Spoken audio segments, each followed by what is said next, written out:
Saya mau tanya Ustadz, di depan rumah kami ada tempat duduk. Di sana sering orang-orang buat ngobrol.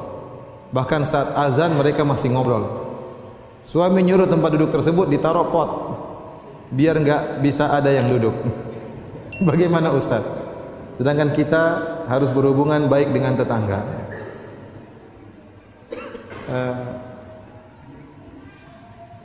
Saya rasa repot juga ya. Ini kejam kali taruh pot di sini. Kita harus menimbang maslahat dan apa? Mudarat. Ide yang bagus, tapi khawatirnya mudaratnya lebih apa? Besar. Tidak ada salahnya suaminya pas azan panggil mereka. Kenapa harus istrinya yang taruh pot? Dia sendiri yang taruh pot. Kenapa sama istrinya? Mau saya lewat aja tegur, ayo mas sudah azan, ayo sholat. Kenapa malu untuk beramar ma'ruf?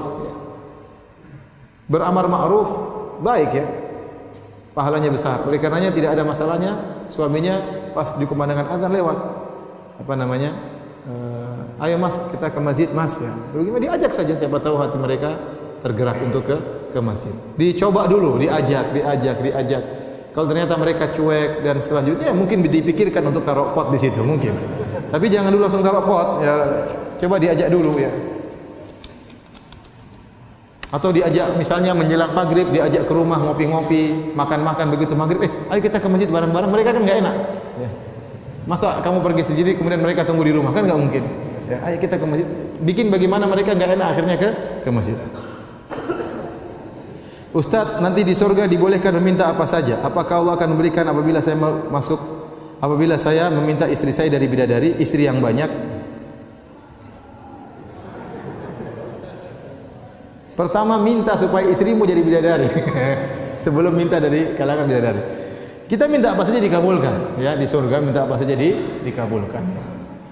Sudah pokoknya masuk dulu ke surga, nanti urusan belakangan.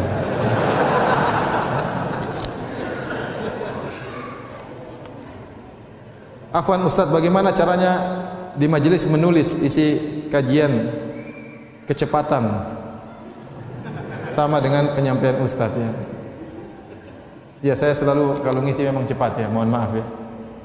Itu kekurangan saya. Saya sudah ditegur oleh banyak orang, tapi saya kalau pelan-pelan kadang-kadang lupa, hilang apa namanya. Sampai pernah ada kertas sampai ke saya, Ustadz, tolong 30 km per jam. Saya pernah dapat gitu. Dan kalau udah sampaikan kebiasaan apa? Cepat ya. Makanya antum cari rekamannya kalau mau nyatat, dengar ulang ya, dengar ulang. Kalau antum dengar rekaman, antum bisa kapan nyuruh saya stop, bisa stop, dan lagi, stop, ulang lagi, saya bisa ulang lagi. Ustadz, bagaimana interaksi Rasulullah SAW dengan wanita, khususnya wanita non mahram? Apakah seorang ikhwan harus bersikap cuek dan tidak ngomong sama sekali dengan akhwat Ustadz? Saya rasa yang wajar-wajar saja. Rasulullah SAW disebut dalam beberapa hadis ada para sahabat datang kepada Nabi langsung. Kepada Nabi ke rumahnya, ketuk pintu, ketemu dengan Nabi SAW. Ada juga seorang datang berbicara di hadapan Nabi sementara di hadapan banyak orang. Yang penting tidak ada khalwat, tidak ada berdua-duaan. Kalau di hadapan banyak orang tidak jadi masalah. Dengan tetap menjaga pandangan, tetap bicara yang wajar. Tidak mengapa kita berinteraksi dengan akhwat, tapi dengan cara-cara yang wajar. Kita ngobrol sama akhwat juga demikian. Jangan mendayu-dayu tatkala berbicara, kata Allah Subhanahu wa taala, "Fala takhdha'na bil qaul fayatma'a alladhi fi qalbihi marad wa qulna qawlan ma'rufa." Janganlah kalian merendahkan suara kalian, mendayu-dayu ya tatkala berbicara, khawatir ada orang yang hatinya berpenyakit akan condong kepada kalian, tetapi ucapkanlah perkataan yang wajar. Ya seorang laki-laki dan orang akhwat berbicara yang wajar saja, yang ramah, biasa, tapi jangan terlalu mendayu-dayu. Tidak juga keras, "Ustaz, Assalamualaikum." Enggak juga. Biasa aja, "Ustaz, ini ada pertanyaan, bagaimana Ustaz? Tolong dijawab Ustaz," misalnya. Enggak usah yang mendayu-dayu. Jadi masalah terkadang tatkala pertanyaannya, "Ustaz, ini gimana Ustaz? Gimana?" Ustaz juga laki-laki ya. Ustaz juga laki-laki. Nanti WA, "Ustaz, ada pertanyaan." Sudah jawab, setelah dijawab, kemudian dijawab, "Syukran Ustaz." Cik. Ah, itu. Gambar macam-macam. Ustaz juga manusia ya. Ustaz juga manusia. Jadi yang wajar-wajar saja tidak jadi masalah. Jangan tidak wajar. Kalau kita sudah mulai terasa terfitnah, ada rasa suka, berarti tinggalkan. Itu berarti kita sudah terfitnah. Berarti sudah enggak wajar. Ini istri orang, ini suami orang ya. Kita punya suami, kita punya istri, maka hati-hati. Setan sangat mudah menggoda kita. Oleh karenanya jangan sampai terjerumus dalam khalwat berdua-duaan. Kata Nabi SAW, "La yakhluwanna ar-rajulu bimra'atin illa kana syaitanu tsalitsahuma." Tidaklah laki-laki berdua dengan wanita kecuali syaitan menjadi yang ketiga. Ya. Jangan.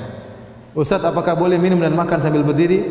Ada khilaf di kalangan para ulama, namun yang benar pendapat jumhur ulama sebagaimana datang dalam hadis-hadis bahwasanya boleh makan dan minum berdiri, tetapi sunnahnya adalah makan dan minum sambil duduk. Ya. Ali bin Abi Thalib pernah minum berdiri, kemudian mengatakan, innan nas yakrahu ba'dhum, sungguhnya orang-orang mereka tidak suka kalau minum sambil berdiri. Sungguhnya saya pernah melihat Nabi minum berdiri sebagaimana kalian melihat saya minum dalam kondisi apa? Berdiri. Oleh karenanya kata Ibnu Hajar yang benar boleh makan dan minum berdiri, tetapi sunnahnya adalah dalam kondisi apa? Duduk. Ustaz ingin bertanya, bagaimana cara membuat istri saya tetap tersenyum ketika suami mau berpoligami?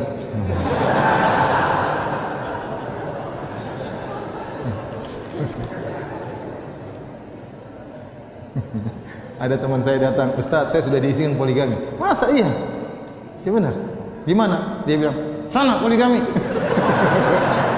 Jadi giginya nggak dibuka. Tapi kemarin subhanallah saya dapat pertanyaan aneh. Ada orang datang, saya setelah pengajian, saya dikejar oleh seorang pemuda di Bekasi. Ustaz, saya ada pertanyaan. Ya sambil jalan, saya buru-buru. Ustaz, istri saya suruh saya poligami. Oh, masa? Iya, istri saya suruh saya poligami. Masya Allah. Menakjubkan, istrinya suruh saya poligami. Terus kenapa? Saya nggak punya uang, Ustaz. Ya sudah, jangan.